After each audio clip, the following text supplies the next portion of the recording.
আমার অজান্তে কেউ আমার বিরুদ্ধে মিথ্যা মামলা করেছে এবং হঠাৎ পুলিশ অফিসার আমাকে থানায় ডেকেছেন। এখন আমি কি করব? এটা সত্যিই একটি উদ্বেগজনক পরিস্থিতি, তবে কিছু নির্দিষ্ট পদক্ষেপ রয়েছে যা আপনাকে সাহায্য করতে পারে। ১. পুলিশের সাথে সহযোগিতা করুন।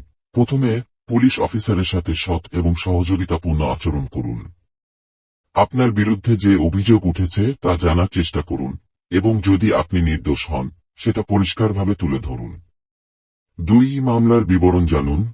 পুলিশ যদি আপনার বিরুদ্ধে মামলা করেছে, তারা আপনাকে মামলা সম্পর্কে বিস্তারিত জানাতে পারে। অভিযোগের প্রকৃতি, সাক্ষী বা প্রমাণ কি রয়েছে তা জানতে চেষ্টা করুন। ৩. আইনজীবীর সাথে পরামর্শ করুন। একজন অভিজ্ঞ আইনজীবীর সাহায্য নিন।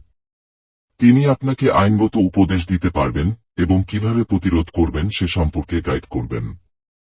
যদি আপনার বিরুদ্ধে মিথ্যা অভিযোগ করা হয়ে থাকে, তাহলে আইনজীবী আপনাকে সঠিক পদক্ষেপ নিতে সহায়তা করবেন। ৪. সাক্ষ্য এবং প্রমাণ সংগ্রহ করুন। যদি সম্ভব হয়, আপনার পক্ষে প্রমাণ ও সাক্ষী সংগ্রহ করুন।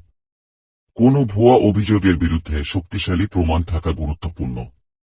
৫. থানায় যাওয়ার আগে প্রস্তুতি নিন।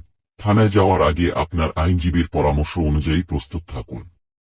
কোনো ভুল বা অনিচ্ছাকৃত কথা না বলার চেষ্টা করুন, যা আপনার পরিস্থিতিকে আরও জটিল করে তুলতে পারে। যত দ্রুত সম্ভব আপনার অধিকার এবং আইনি প্রক্রিয়ার বিষয়ে পরিষ্কার ধারণা লাভ করুন।